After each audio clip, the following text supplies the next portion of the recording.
My name's Bob Darrell, and I am alcoholic. Quickly, I want to just kind of shoot through fear and sex, or even... No, not fear of sex, fear and sex.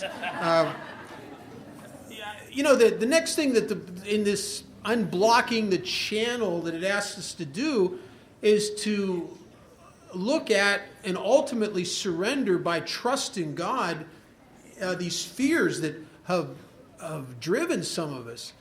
And I was 4.5 to 5 years sober before I'm doing my first real inventory out of the book. I'd done 2 other ones, the 30-some questions out of the 12 by 12 and the life story one. But I'm doing this real inventory for the first time out of the book, and I finished the resentment section to the best of my ability, did pretty well with that.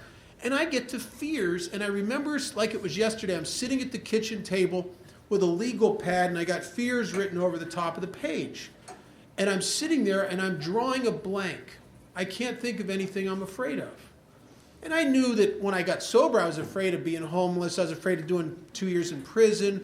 I was afraid of a lot of stuff. Some people wanted to beat me up and things like that. But I'm sober now almost 5 years, and I don't feel like I have any fears. And I thought, well, maybe AA works. Maybe I'm praying and stuff, and maybe that old adage you hear in AA, if you pray, don't worry, maybe that's what's happened to me. So I went to this, in Vegas, we have this end of the month speaker meeting where we bring in an out-of-town speaker. And I went to this meeting, and there's a guy speaking. He said a couple things that got my attention about the steps. And I went up to talk to him after the meeting. I said, I'm doing a 4-step. And I told him a little bit about what I was discovering in resentments, etc. And I said, I'm doing the fear thing, and I get to fears, and I don't think I have any fears. And he said, really? I said, yeah, I don't really think I have any fears. He said, do you mind if I'd ask you a few questions? I said, no, sure, well, go ahead. He said, are you afraid of large, angry, barking dogs? Well, but everybody is. We're not talking about everybody. We're talking about you. Are you afraid of large, angry, dark, barking dogs? Well, yeah. He said, well, good, you can put that down. Are you afraid of rattlesnakes? Well, everybody's afraid of rattlesnakes. No, but we're not talking about everybody. We're talking about you. Are you afraid of rattlesnakes? Well, yeah. He says, good, you can put that down. Are you afraid of black widow spider? Yeah. Are you afraid of being embarrassed? Yeah. Are you afraid of what people think of you? Oh, continually. Are you afraid of growing old alone? Are you afraid that no one will ever love you? Are you afraid you'll never be a success? Are you afraid if you were, people would expect things of you couldn't do, maintain? Are you afraid of things from your past catching up with you? Are you afraid of some of your creditors you'll never be able to pay them off? Are you afraid of not getting out of debt? Are you afraid of cancer? I had cancer every 3 days. I mean, it's just, oh man, I can't tell you how many just fabulously humble deathbed speeches I've rehearsed in my head in my first couple of years of sobriety. Bring tears to your eyes. I mean, are you afraid of homosexuality? And I was in county jails. I'd constantly terrorized about that. Are you afraid of getting sick and not being able to take care of yourself? And he said, are you afraid of people finding out secrets about your past and judging you for it? Are you afraid God doesn't really love you? And he just went on. He finally said, so is there anything you're not afraid of? And I said, how did that happen? In the book on page 68, it talks about the answer, and it's a hard answer. Because this is an action program. And I'm not an action kind of guy, I'm a thinker. There's no chapter in the book into thinking, it's into action. And it says here that he says, what's the answer here? It says, well, perhaps there's a better way. We think so, for we're now on a different basis, the basis of trusting and relying upon God. We trust infinite God rather than our finite selves. And aren't all my fears really judgments? Judgments of what I think's life's going to happen. There's an interesting line here in the book. It says, did not these fears set in motion trains of circumstances which brought us misfortune we felt we didn't deserve, but did not we ourselves set the ball rolling? And I'll tell you what that means in my experience is that I I get these judgments about life, these things I'm afraid are going to happen, and I believe the fear so strongly that it alters my attitude. And if you've ever been a pilot or know any pilots, attitude is your angle of approach. When you're coming to land a plane, if you have the wrong attitude, you're going to end up in a parking lot somewhere. And so what happens is in these, the psychologists call this self-fulfilling prophecies. I get a fear, like I did in early sobriety, my first sober relationship. I mean, I have no real self-respect or self-esteem, and I get into a relationship and I'm terrorized on some subconscious level that this girl's going to dump me for somebody who has more going on. I'm afraid she's going to abandon me and reject me. So what happens? So the fear changes my angle of approach to her, and I become the crazy guy that's driving by her house in the middle of the night looking to see if any guys' cars are there. It drove me to become the possessive, scared guy that every time she hugs somebody in the meeting, go, hey, hey, hey.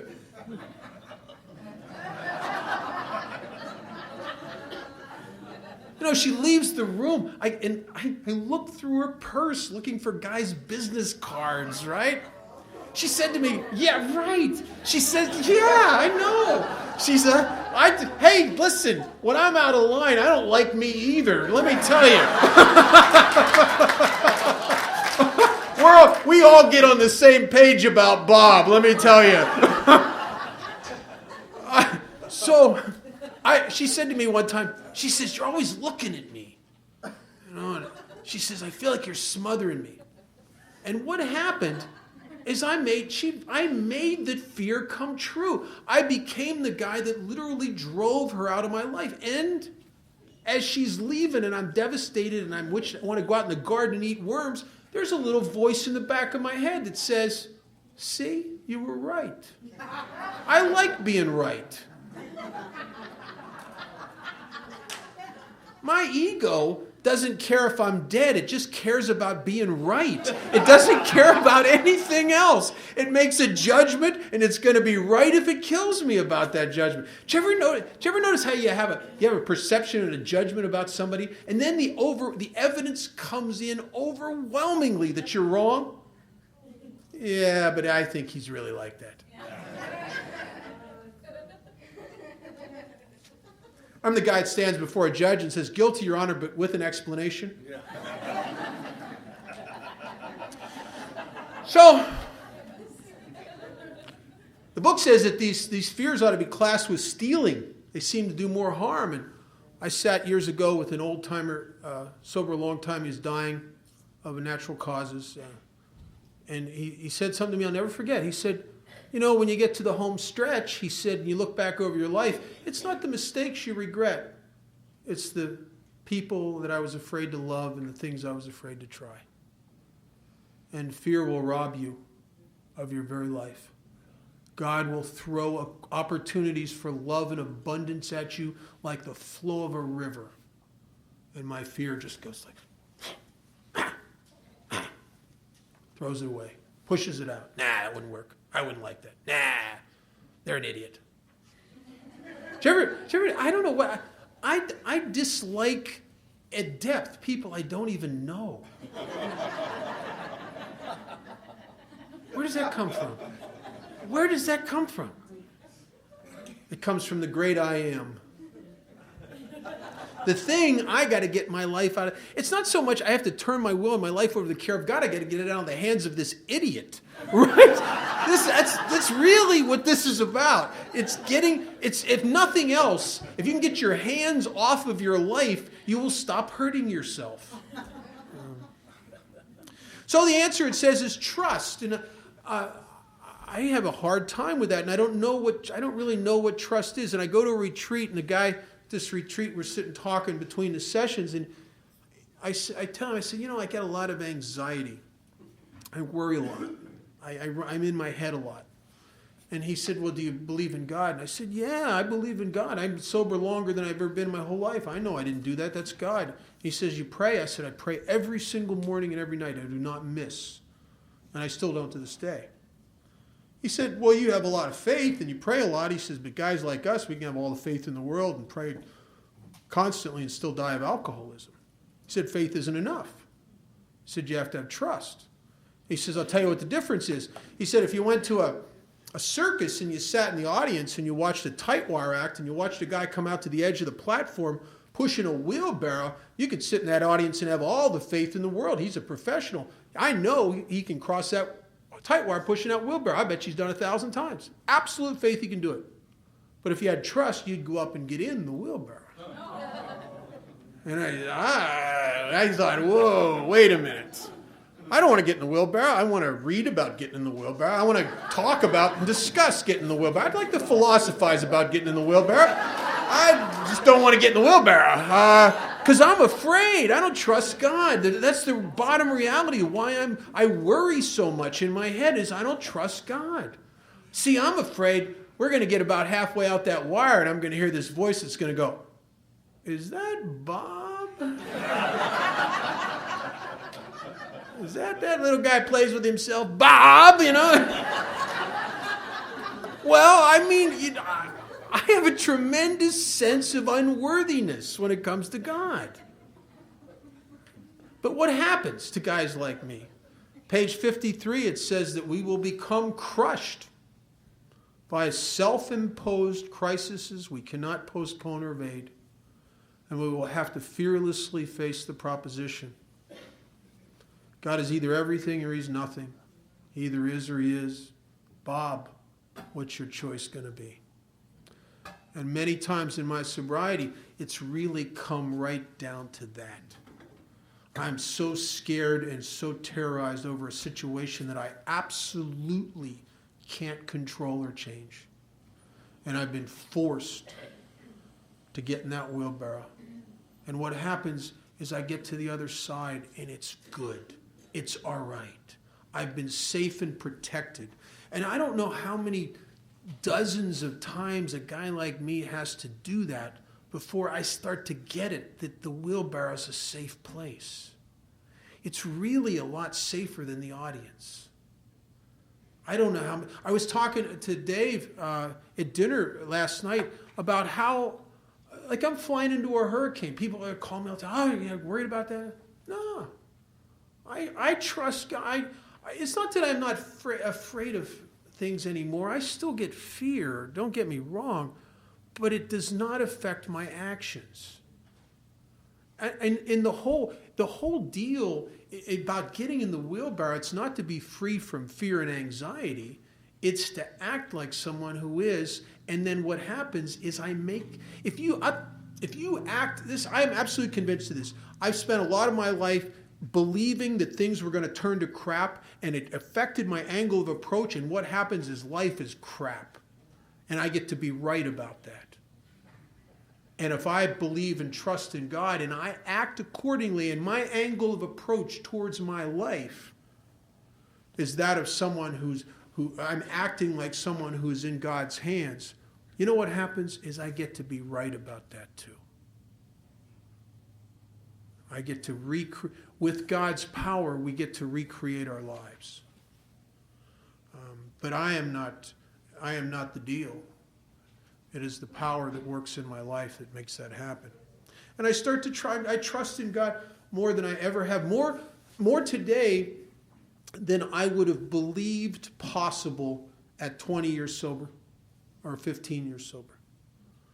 Now, I am almost afraid to say that because I'm thinking, next week something awful's going. I'm going to be a basket kid. I hate to even say that, but right now at this moment, that is my experience, and that may undo itself because stuff undoes itself. Surrender undoes itself. The propensity of the alcoholic ego to reassert it. I mean, it comes back like a bad tumor. It just reasserts itself in your life. But right here, right now, today, I'm not worried about this hurricane. I'm not worried about nothing. I know God's going to take care of me. I hope I demonstrate that, especially to the guys I sponsor, because if I'm going to ask them to trust in God, then I want to be an example of a guy who's trying to do that.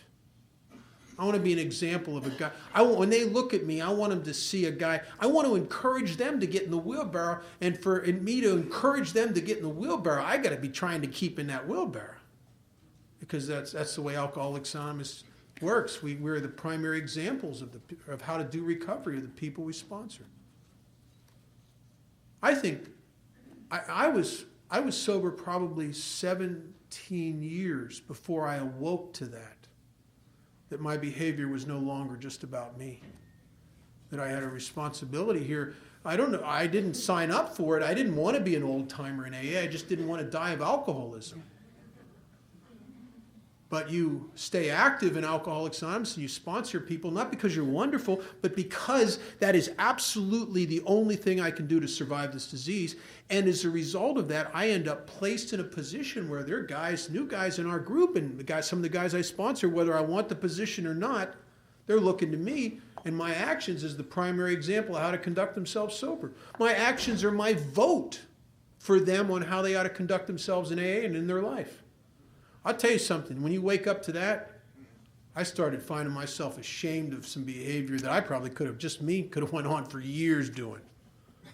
And I got brought to the table in step 6 with some stuff just because I think sometimes we're brought to the table in step 6 through pain and sometimes through love.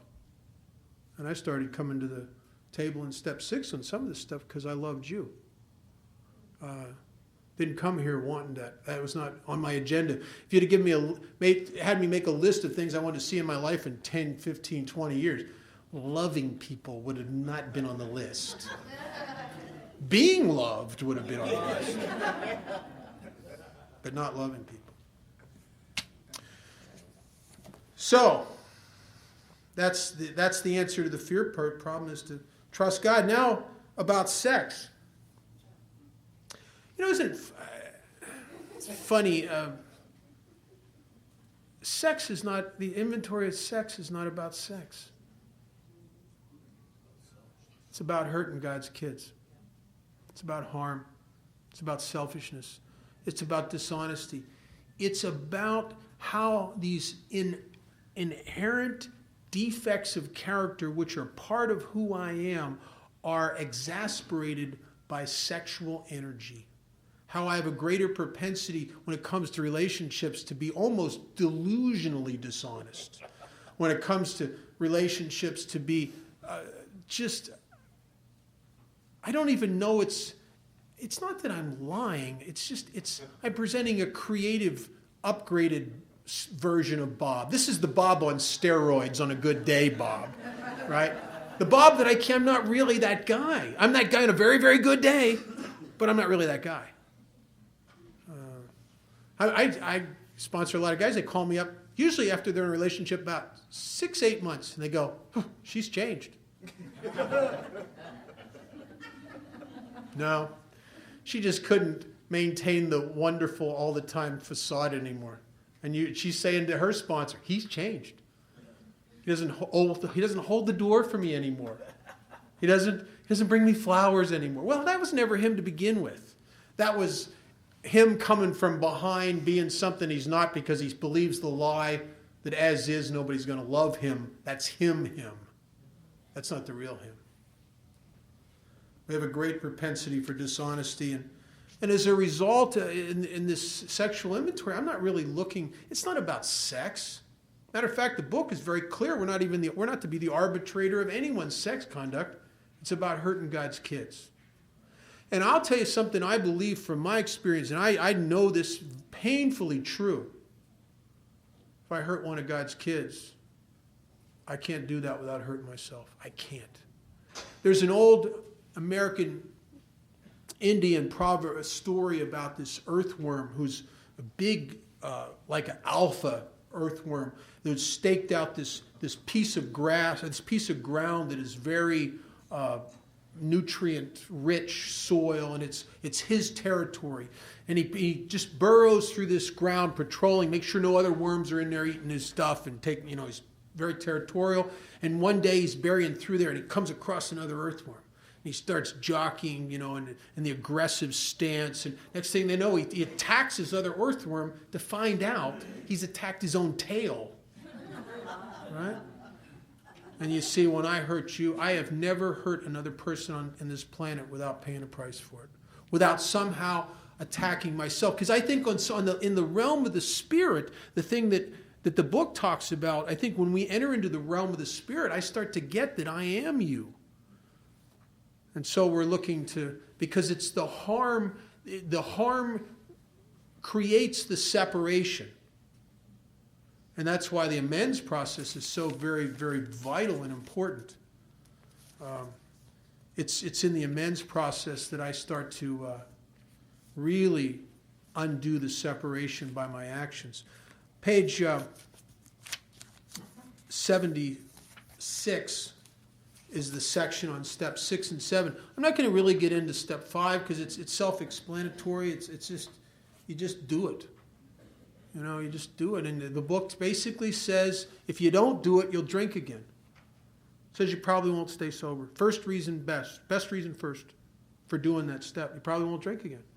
And it goes on to talk about why, because we're people who have a tendency to live the double life. And,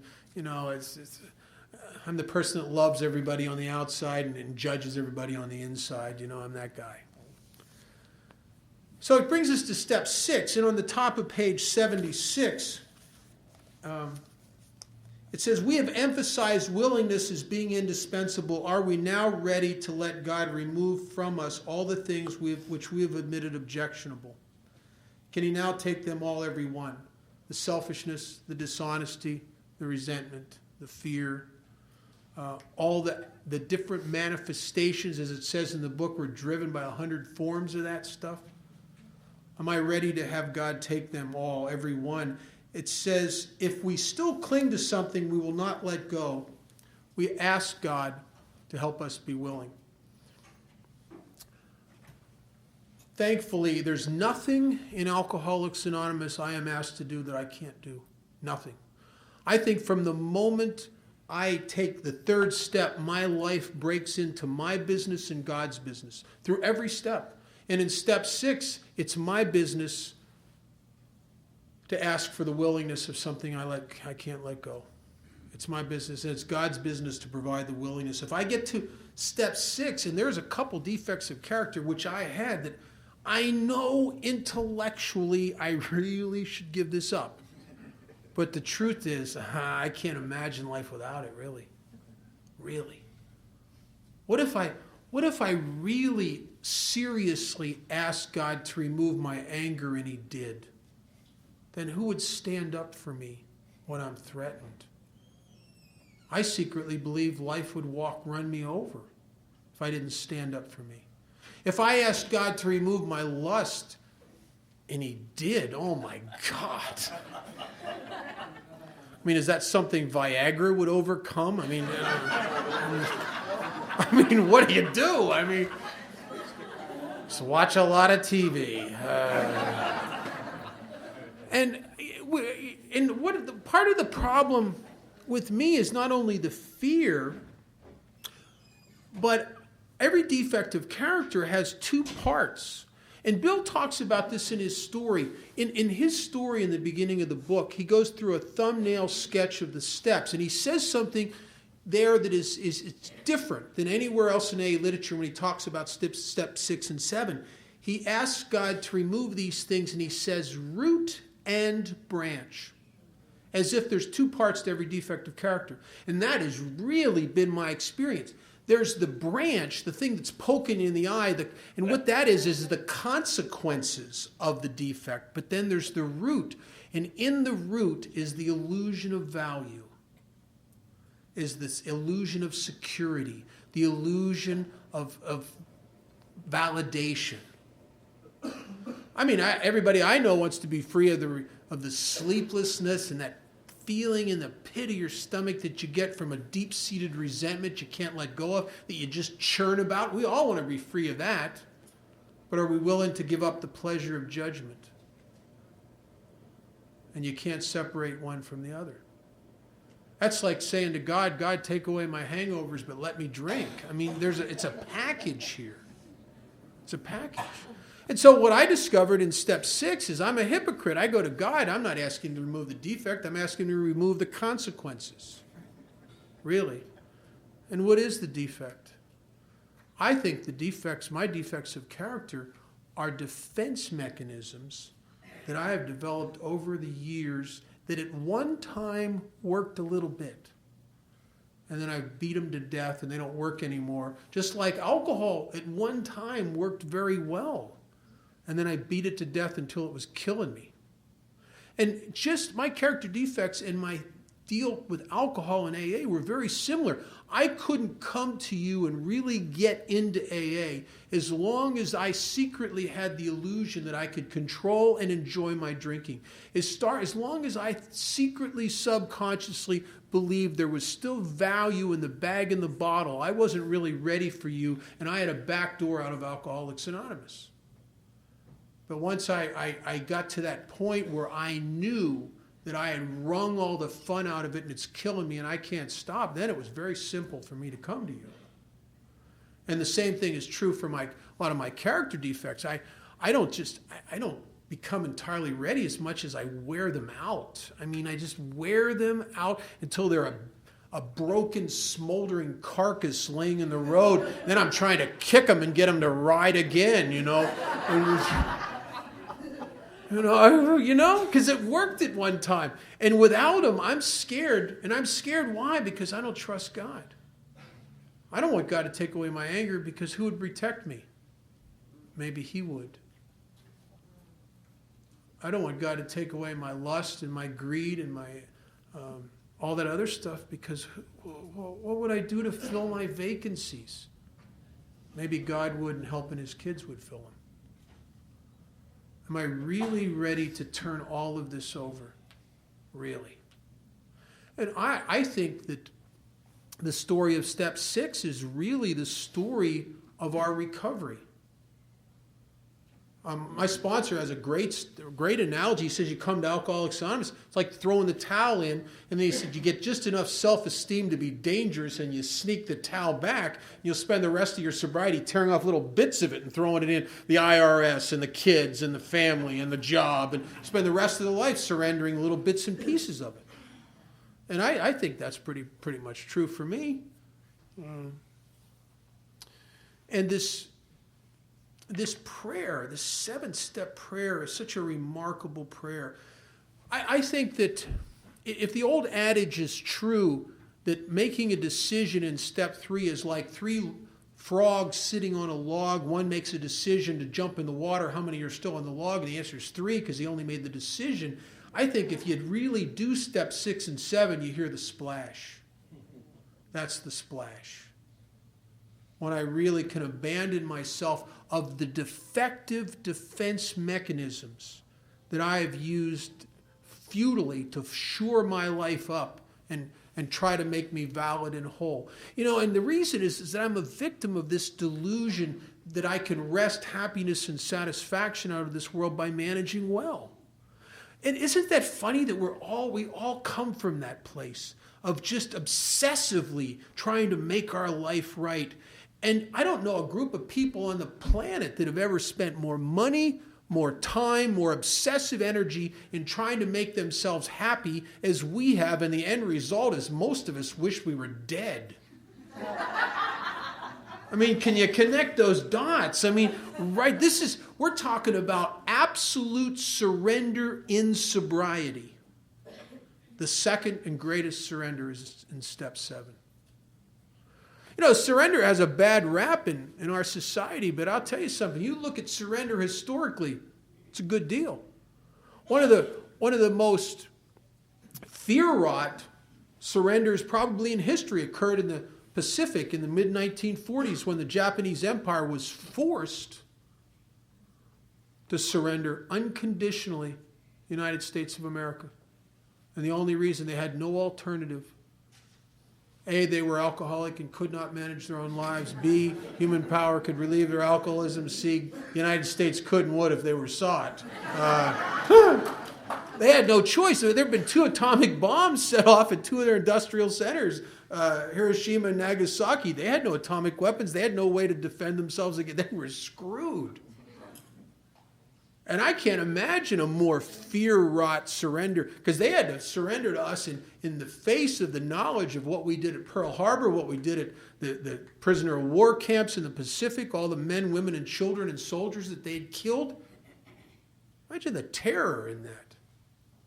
It was so bad that I know a guy in AA that was in the young kid in the army at that time, and he was stationed in Japan after the surrender. He said one of the major jobs of our armed services over there was cleaning up the suicides. They had massive suicides in Japan of people who couldn't live with that loss of face. Massive. But in the Pacific Fleet in the mid-1940s, in effectiveness, I guess, they took their formal terms of surrender. They signed the documents. That was their third step. But that was not the end. They were required to do an open inventory of all their defenses, their planes, their boats, their ships, their guns. An honest, open inventory. And then turn those defenses over to the thing they suspected was their enemy.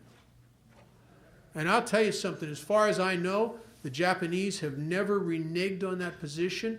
They have held up to that. And it's like all surrendered entities on this planet, they found themselves, as a result of the surrender, living a life of service. And they lost self, their work ethic, their community ethic became something that was amazing. And within 40 years, as a result of surrender and service, the Japanese owned more of this country than they could have ever conquered or maintained through military means. More than they ever could have conquered. And I was over there at an AA conference about 17 years ago, and I saw the beginning of their demise. The new generation was coming up, and they didn't have the surrendered, humble service ethic.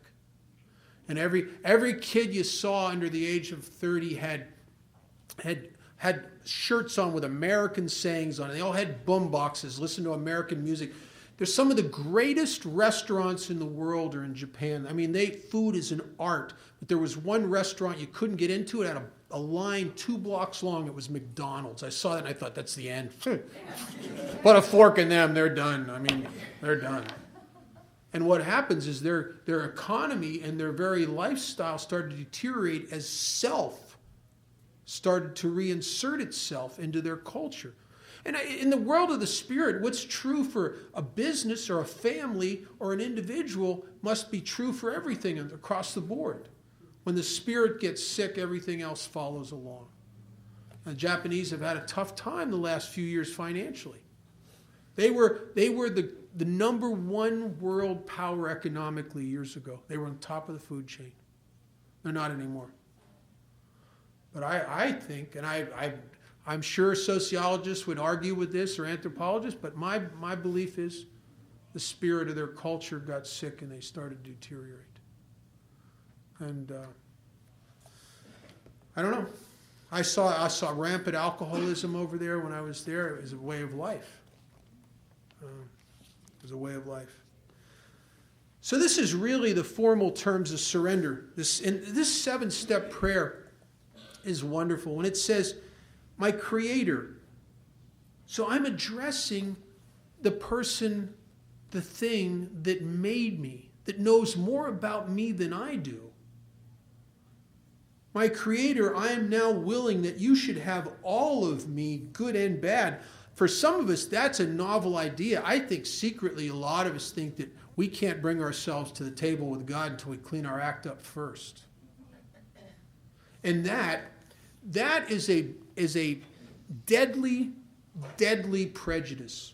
This idea that I must merit God's help. The secret prejudice that God will only really be there for me when I'm good. That he couldn't possibly help me or love me when I've done something so despicable I can't stand myself. And the reason that is a deadly prejudice is that the times I will need God the most are the times I want to go out in the garden and eat worms.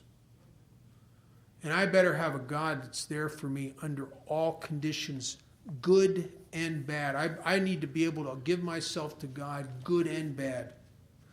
I pray that you now remove from me every single defect of character which stands in the way of my usefulness to you and my fellows. Grant me strength as I go out from here to do your bidding. Amen. We have now completed step 7. What a tremendous concept. I wouldn't have wrote this. I can't imagine any. I'm amazed Bill Wilson wrote this. This had to be divinely inspired. No self-respecting alcoholic would say that. Take away every single defect of character that stands in my way of my usefulness. No, take away every single defect of character that stands in the way of everyone realizing what a tremendous fellow Bob is. Or every single defect of character that stands in the way of being rich and famous or having the perfect relationship or at very least, I would have said, be happy. Don't I get happy? No. It says that stands in the way of my usefulness. And I'll tell you something. I've known a lot of different things in life. There's not a feeling better. There's not a feeling that makes me feel more complete, more connected to this life than the feeling of usefulness. In our 9th step promises, it says that one of the promises is that feeling of uselessness and self-pity will disappear. When you're useful, you're not feeling sorry for yourself. That's why almost invariably, I get guys that come to me, and I'm not talking about people with legitimate mental health cases, but I'm talking about people who get sober, they go to meetings, they're not sponsoring anybody, they haven't worked the steps, and they're depressed. You're supposed to be depressed if you're doing that. I mean, really. I mean, if you get physically sober and you're coming to meetings and you're not sponsoring anybody or doing any 12-step work and you're not working the steps and you're not depressed, you're an Al-Anon. I mean, really? I mean, it's one of the symptoms of untreated alcoholism. Read page 52. It's a part of the deal. And they invariably want to take some kind of medication. I said, well, look, let's try something. Let's try, give me 6 months, give me a year if you can of your life, and we're going to work these steps, and we're going to throw yourself into helping other alcoholics. And if you still need the medication after that year or 6 months or whatever you'll give me of doing that, then maybe you should really have some. But give me that time. Give AA that shot and I'm not talking about just going to some meetings and scratching down on the back of a matchbook a few defects. I'm talking about doing this. Because what you're really saying, if you haven't done that, is you're saying AA doesn't work, and you're saying that without really, as it says in chapter 5, completely giving yourself to this simple program. I mean, if you come here and you just dabble around with a little crap and you don't get what everybody else gets, you're not supposed to. Till you completely give yourself to this simple program. That's the line of demarcation right through the fellowship of the people who recover, in here, and the people who don't. It says those who do not recover are people who cannot or will not completely give themselves to this simple program. And I tell you, without exception, every guy, I've had dozens of guys come to me like that, without exception. Everyone who has worked the steps, who have cleaned the things out of their life that interfered with their relationship with God and their ability to be effective and understanding of other people and useful. Without exception, I've never had someone that ended up needing medication after doing that. Never had one. Now, there are people in Alcoholics Anonymous that have legitimate mental health problems. That's a different, schizophrenia, and I know people that's different. But I'm talking about the symptoms of untreated alcoholism. I don't think it's possible to immerse yourself in this work and feel depressed. You know, when you read the story of Bill Wilson, one of the worst and best, it was a double-edged sword in Bill Wilson's life, is when they ended up with stepping stones. You know, and Bill, I understand, I could put myself in Bill's place completely. Now, he's been being supported by Lois. She's never had her own house. She's staying at a house that's owned by her relatives. I mean, it's, you know, if you're a guy like me, that feels bad. And now they have a chance for this beautiful house. I've been there a half dozen times out in the upstate New York. It's really pretty. It's out in the middle of the woods. And back in those days, it was very secluded. It was way out in the middle of nowhere. And Bill wanted Lois to have that house, and they moved out there. And all of a sudden, a guy who's spending every day of his life in the trenches at the Calvary Mission and on Skid Row and to the early meetings of Alcoholics Anonymous, a guy who was, as he talks about on page 20 of the book, where he says our very lives as ex-problem drinkers depend upon our constant thought of others, their needs, and how we can work for them. He went from that to being a figurehead way out in the middle of nowhere, that it was a half-a-day trek to get back to where the newcomers were. And I can imagine myself in the middle of a beautiful house, what appearingly would be paradise, finding a little piece of hell within myself, because I would be cut off from my primary purpose. I can see myself getting depressed. Like I had a fantasy years ago. I had to end up with a lot of money and doing well financially. I was going to buy this huge house on the beach in Hana, which is the backside of Maui, and it was paradise. It was gorgeous. It was beautiful. I'd have died there. I'm telling you, I'd have died in the middle of the most beautiful place on the planet. I would have died because I would have cut myself off from my purpose for being alive. I would have died in the middle of paradise. Bill said in his story something that was very prophetic. He said it in late 1938 when he wrote, or 39, I guess, or early 39 when he wrote his story. Something that he hadn't experienced yet, but he said in his story that unless the alcoholic can expand his spiritual life through self-sacrifice and constant work with others, he will never survive the certain, meaning they're coming, trials and low spots ahead.